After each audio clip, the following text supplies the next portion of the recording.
and this is Tam or Tampasana from YouTube Atia channel. I am going to show you how I reached Lusail Stadium today. I am going to watch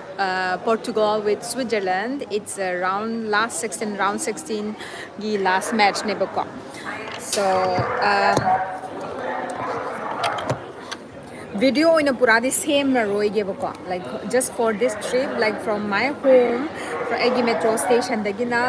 until Lusail Stadium wagi ways and metro and everything I'm gonna show you. There will be a lot of people around Colombia so thengnagani adu ma'am do loina uhalakebo ko. I'm excited. I have so many videos to edit and show you, but at the moment, hello, I'm going for a Portugal match, guys. So I'm gonna show you all the way people around. Aduga match da sida laiba koliba mi ma'am surrounding ma'am se metro se kamai chat ki have this loni yang halake ko. Ada hoziki oina di let me just cross this metro station ne agi yung manakta ne kada. She says they kaya metro cross tag donya agi hayakar utkige mayam haktang sa mangayo ko.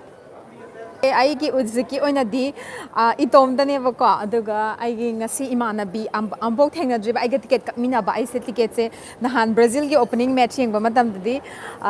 category 4 de yeng ba ko, which is quite far. Other than I say ipen pen holder ba ko, and this is the first time that I have spent like quite a lot.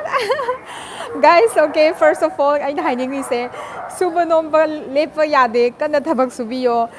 So nang na ihana thokje ba pesa sina kushira shi to wasimu nungai ba laiti ko kushira shi haibadi nati, but this is like once in a lifetime ni ko. Adu the nine thabak wana suru ba dai gi imana bi sing da aina hangi ba ikaksira ka oisra. It's not that expensive, but aduraga su like you know to me I gi damak ta di khara expensive oi jai tare yamna wana tanza ba pesa ne, but however ko ai ngasi category 1 da ka ebo ko khara mamang oi gani nahan di category 4 ne. Adu the na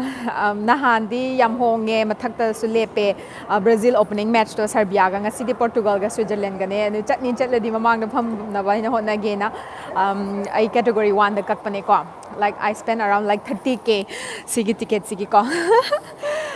So I'm quite excited. Aduga I guess sit thangna na kakpa nupi ma China da gine ai ngasi una da nye aduga ma su matom da chatkani hairak pa ko ma se ina Facebook ta thengna bane ko ticket sen sigi ai gina ka da phamdoi se kana no ina akoi gi community ma da ai ga thabak tomina ba sing da hangna ba matam da ma se smaina ma ga tor ga kakhi bane ticket se aduduna aina ai se tom chakani khokani have de mane okay then let's make friends today na hai na ko. Aduga ngasi se ibani una doine aduga aina hojik lai bus metro station se agi yum hek manak tane ko. Adu first of all akoi see any metro station dagi aduga all kind of transport all kind haibadi makoina siliba public transport sina stadium da koina yeng ba chat matam da haya card haina yawu ko yaw da ba yade ko haya card se yawraga di metro bus anything free ni ko. Adu ai free da ne hojik lai se transport pay tau de sigi country se expensive oi raga su makoina pi ba facility se yamna kanai haitare ko akoina hojik gari da chatpagi dagi uber da chatpai mathau ta de. Hi. Hojik pung 8 tare ba ko sida. Keno ne Portugal ga Switzerland ga se Lusail Stadium se hana jo chatpa stadium do ne it's like one of the biggest stadium ne sida 80,000 plus haitare ko khoi keno se like sitting capacity sa adu mayam da soidana yang halake aduga aina ngammi gai di dum live thagi ge bako ai hujing metro tong dore metro manung se live se mai keno connection khara di chappe du raga adum layo ko yamna sangba lambi nate only 2 station khatang ne sidagi amada mukum da doine ko adu duga kumda rakanda no main station dagi amu ata na chattoine aduga ayo rakanda ai blog oina semjarake aduga aina yari ba makai di live se dum yengo bako aina atop fencing haitare adu ma'am duga interact tawrake aduga adu ma'am su du yengo ai gi manakta su Ronaldo gi fan ama lepe sida sida hola adu narang su ai gi keno thagi bane live thagi bane mayam yengo mayam na Argentina gi fencing ga interact tawr oina Argentina gi fencing ga interact tawbagi video yawbane plus Indians Mexico aduga mi khara thengnarak mayam do haidu random haitara ai plan tawbana te gi blog sing se adum chatpa sing da thengnarak pa sing ne ko Benson takhelambam hoy aduga ai gi damakta di karamba team support toino haira laite I just enjoyed the whole match team coordinations adagi like the whole team animaki kamaina sanaba I mean I'm a big fan of all the team members I tare loina maki 32 teams ya FIFA da sanari banda kya loina mak hai ko it's just about the experience matters khara madi nawe khara madi li ko ado akhoi su ngamna ba hotna se akhoi kaino di chak ti chara e chak chara e ꯀꯩꯗꯧꯒꯦ ꯍꯥꯏꯕ ꯃꯇꯝꯗ ꯑꯩꯈꯣꯏꯒꯤ ꯍꯧꯖꯤꯛ ꯍꯧꯖꯤꯛ ꯃꯃꯥꯡꯗ ꯌꯥꯎꯗꯕ ꯍꯥꯏꯇꯥꯔꯦ ꯑꯦꯁꯤꯌꯥꯒꯤ ꯑꯣꯏꯅ ꯍꯧꯖꯤꯛ ꯁꯤꯗ ꯔꯥꯎꯟ ꯑꯣꯐ 16ꯗꯒ ꯌꯥꯎꯕ ꯉꯝꯃꯤꯁꯦ ꯌꯥꯝꯅ ꯑꯆꯧꯕ ꯑꯆꯤꯞꯃꯦꯟ ꯑꯃꯅꯦ ꯑꯗꯨꯗꯨꯅ ꯌꯥꯝ ꯀꯟꯅ ꯍꯣꯠꯅꯁꯦ ꯑꯗꯨꯒ ꯆꯥꯟꯁꯦꯁ ꯑꯥꯔ ꯚꯦꯔꯤ ꯍꯥꯏ ꯀꯣ ꯑꯩꯈꯣꯏꯒꯤ ꯄ꯭ꯂꯦꯌꯔꯁꯤꯡꯁꯦ ꯏꯟꯗꯤꯌꯥꯗꯒꯤ ꯌꯥꯝꯅ ꯌꯥꯎꯋꯦ ꯄ꯭ꯂꯁ ꯁ꯭ꯄꯦꯁꯦꯜꯂꯤ ꯃꯅꯤꯄꯨꯔꯗꯒꯤꯀꯣ ꯑꯗꯣ ꯍꯧꯖꯤꯛ ꯗꯦ ꯑꯥꯔ ꯑꯟꯗꯔ ꯄ꯭ꯔꯣꯁꯦꯁ ꯍꯥꯏꯇꯥꯔꯦ ꯑꯗꯣ ꯃꯈꯣꯏꯁꯤꯡꯁꯦ ꯈꯤꯇꯪꯒ ꯑꯦꯛꯁꯄꯤꯔꯤꯌꯦꯟꯁ ꯂꯩꯔꯛꯈꯤꯁꯅꯣ ꯂꯩꯔꯛꯑꯀꯥꯟꯗ ꯁꯨꯡꯁꯣꯏ ꯁꯣꯏꯗꯅ ꯃꯇꯨꯡ ꯇꯥꯔꯛꯄꯗꯗꯤ ꯃꯇꯨꯡꯒꯤ ꯐꯤꯐꯥꯗ ꯍꯥꯏꯇꯥꯔꯦꯀꯣ ꯃꯦꯍꯤꯀꯣꯅꯦ ꯌꯨ ꯑꯦꯁ ꯑꯦꯅꯦ ꯀꯦꯅꯥꯗꯥꯅꯦ ꯁꯤ ꯀꯟꯇ꯭ꯔꯤ ꯑꯍꯨꯝꯁꯦ ꯄꯨꯟꯁꯜꯂꯒ ꯍꯣꯁ ꯇꯧꯗꯣꯏꯅꯤꯀꯣ ꯑꯗꯨꯅ ꯍꯦꯟꯅꯁꯨ ꯅꯨꯡꯉꯥꯏꯒꯅꯤ ꯑꯗꯣ ꯑꯩꯗꯤ ꯂꯝ ꯆꯠꯄꯅꯤꯅ ꯌꯥꯔꯤꯈꯩ ꯉꯝꯅꯕꯗꯤ ꯍꯣꯠꯅꯒꯦ ꯌꯥꯎꯅꯕ ꯍꯣꯠꯅꯒꯦ ꯌꯦꯡꯅꯕ ꯍꯣꯠꯅꯒꯦ ꯍꯥꯏꯇꯥꯔꯦꯀꯣ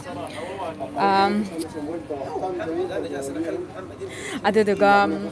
ꯑꯩꯒꯤ ꯁꯤꯒꯤ ꯑꯩꯈꯣꯏꯒꯤ ꯏꯟꯗꯤꯌꯥꯒ ꯀꯇꯥꯔꯒ ꯐꯤꯐꯥ ꯀꯩꯅꯣ ꯀ꯭ꯋꯥꯂꯤꯐꯥꯏꯌꯤꯡ ꯃꯦꯠꯆꯇꯨꯁꯨ ꯌꯦꯡꯉꯦꯀꯣ ꯆꯍꯤ ꯑꯃꯒꯤ ꯃꯃꯥꯡꯗ ꯇꯧꯈꯤꯕꯅꯦꯀꯣ ꯑꯩꯈꯣꯏ ꯃꯅꯤꯄꯨꯔꯗꯒꯤ ꯄ꯭ꯂꯦꯌꯔꯁ ꯃꯥꯄꯟ ꯌꯥꯎꯕꯅꯦ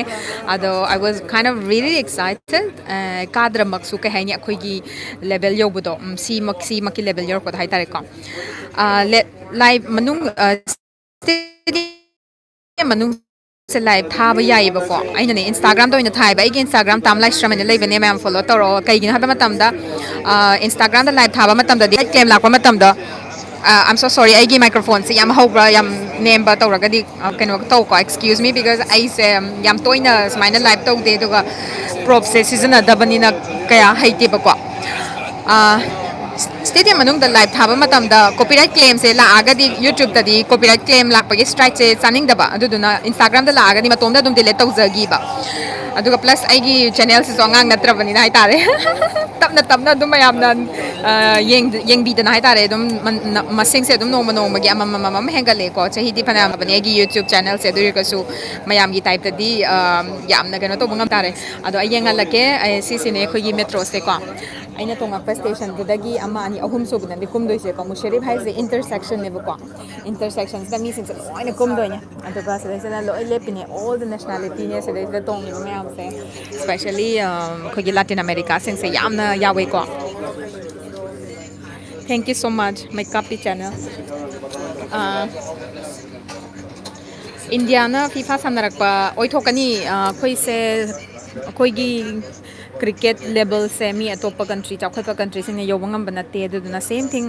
ꯂꯥꯇꯤꯅꯥꯁꯤꯡꯗꯤ ꯂꯥꯇꯤꯟ ꯑꯃꯦꯔꯤꯀꯥꯗꯤ ꯃꯈꯣꯏꯗꯤ ꯄꯣꯛꯄꯗꯒꯤ ꯕꯣꯜ ꯀꯥꯎꯔꯒ ꯄꯣꯛꯂꯛꯑꯕꯅꯤꯀꯣ ꯑꯗꯨꯗꯨꯅ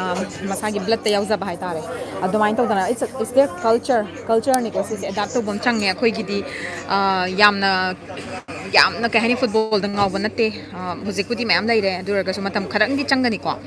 ꯑꯗꯨꯗꯨꯅ ꯑꯩꯈꯣꯏ ꯃꯌꯥꯝꯅ ꯍꯣꯠꯅꯔꯒꯗꯤ ꯄ꯭ꯂꯁ ꯑꯩꯈꯣꯏꯒꯤ ꯃꯔꯛꯇ ꯀꯔꯞꯁꯟ ꯂꯩꯔꯤꯕ ꯑꯗꯒꯤ ꯐꯨꯠꯕꯣꯜ ꯇꯧꯕ ꯑꯃ ꯆꯪꯉꯦꯀꯣ ꯑꯩꯈꯣꯏꯒꯤ ꯏꯟꯇꯔꯅꯦꯁꯅꯦꯜ ꯀꯩꯅꯣ ꯄ꯭ꯂꯦꯠꯐꯣꯝ ꯑꯃ ꯌꯧꯔꯛꯄ ꯍꯥꯏꯕꯁꯦ ꯔꯣꯅꯥꯜꯗꯣꯒ ꯐꯣꯇꯣ ꯅꯝꯃꯛꯑꯣ ꯅꯝꯃꯛꯀꯦ ꯃꯃꯜꯁꯦ ꯑꯃꯒ ꯑꯝꯇ ꯃꯥꯟꯅꯗꯦꯀꯣ ꯑꯍꯣꯡꯕꯗꯒꯤꯅ ꯑꯩꯈꯣꯏꯅ ꯋꯦꯕꯁꯥꯏꯠꯇꯒꯤ ꯀꯛꯄ ꯃꯇꯝꯗ ꯂꯨꯄꯥ 1,600 ꯑꯩꯈꯣꯏꯒꯤ ꯏꯟꯗꯤꯌꯟ ꯀꯔꯦꯟꯁꯤ 1,600ꯗꯒꯤ ꯍꯧꯔꯦ ꯑꯗꯨꯒ ꯑꯩꯅ ꯉꯁꯤ ꯌꯦꯡꯒꯗꯧꯕꯁꯦ ꯑꯩ ꯃꯤꯉꯣꯟꯗꯒꯤ ꯂꯩꯕꯅꯦꯀꯣ ꯃꯣꯏꯅ ꯂꯩꯕ ꯑꯣꯔꯤꯖꯤꯅꯦꯜ ꯃꯃꯜꯗꯨꯗꯒꯤ ꯑꯩꯅ ꯂꯨꯄꯥ 3,000 ꯑꯦꯛꯁꯇ꯭ꯔꯥ ꯄꯤꯔꯒ ꯑꯩꯅ ꯂꯧꯕꯅꯦ ꯁꯤ ꯇꯤꯀꯦꯠꯁꯦ ꯂꯨꯄꯥ 30,000 ꯄꯤꯔꯒ ꯑꯩ 30,000ꯒꯤ ꯇꯤꯀꯦꯠ ꯃꯦꯠꯆꯅꯦ ꯑꯩꯅ ꯍꯧꯖꯤꯛ ꯌꯦꯡꯕ ꯆꯠꯂꯤꯁꯦ ꯒꯥꯏꯁ ꯑꯗꯨꯗꯨꯅ I really want to enjoy also ꯀꯩꯅꯣꯁꯨ ꯇꯧꯍꯟꯅꯤꯡꯉꯦ ꯀꯩꯅꯤ ꯋꯥꯔꯗ ꯏꯠ ꯑꯣꯏꯍꯟꯅꯤꯡꯕ ꯍꯥꯏꯇꯥꯔꯦꯀꯣ ꯑꯗꯨꯗꯨꯅ I will try to capture as much I can because this is going to be the lifetime let's see ꯌꯧꯗꯣꯔꯦ ꯑꯩ ꯍꯧꯖꯤꯛ ꯀꯨꯝꯃꯅꯤꯀꯣ ꯃꯨꯁꯦꯔꯤꯞꯁꯦ ꯌꯧꯔꯕ ꯃꯇꯨꯡꯗ ꯃꯌꯥꯝ ꯑꯩ ꯉꯔꯥꯡꯁꯨ ꯁꯞꯄꯣꯔꯠꯀꯤꯐꯇ ꯂꯥꯏꯚ ꯊꯥꯒꯤ ꯑꯣꯄꯅꯤꯡ ꯃꯦꯠꯆ ꯀꯣ ꯂꯥꯏꯚꯁꯨ ꯊꯥꯕꯅꯦ ꯑꯗꯨ ꯚꯤꯗꯤꯑꯣ ꯍꯧꯖꯤꯛ ꯑꯟꯗꯔ ꯄ꯭ꯔꯣꯁꯦꯁꯇ ꯂꯩ ꯁꯦꯝꯃꯤ ꯍꯥꯏꯇꯥꯔꯦꯀꯣ ꯑꯗꯨ ꯁꯦꯝꯃꯒ ꯑꯩ ꯊꯥꯖꯔꯛꯀꯦ hello so this is ꯃꯨꯁꯦꯔꯤꯞ station ꯃꯨꯁꯦꯔꯤꯞꯁꯦ ꯈ꯭ꯋꯥꯏꯗꯒꯤ ꯆꯥꯎꯕ ꯁ꯭ꯇꯦꯁꯟꯅꯦꯀꯣ ꯑꯗꯨꯒ ꯃꯤꯁꯨ ꯌꯥꯝ ꯆꯤꯟꯕ ꯃꯐꯝꯅꯦ Stadium 974 se somdagi chatla leidone ko. Everything is so like yamna easy access oi hai tare ko gi chalam bi chatba matam da ko. Ai gi da maktadi ama so loin ka haninge.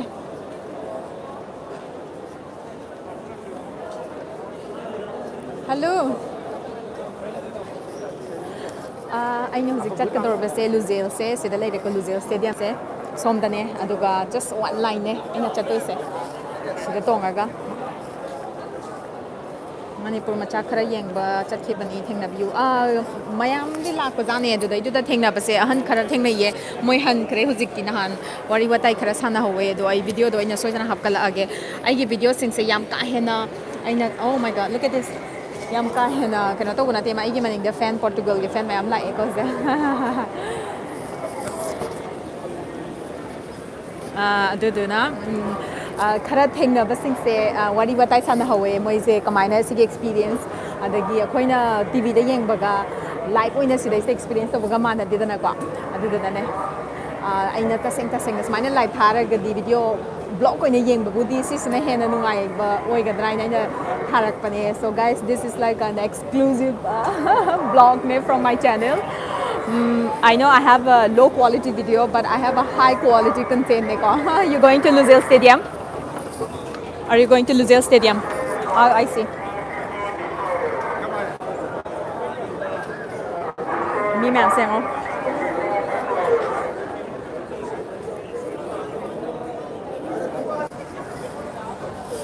guys network ti khara tatlani ko hojik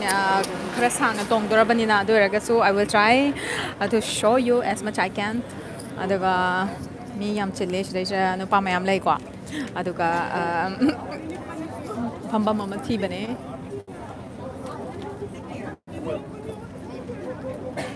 sisina gold class ne ko gold class se ko ye normal day study पैसा खरा expensive ओए but अदो हुजिक FIFA के season सिदा मकोइना सिगी कनो से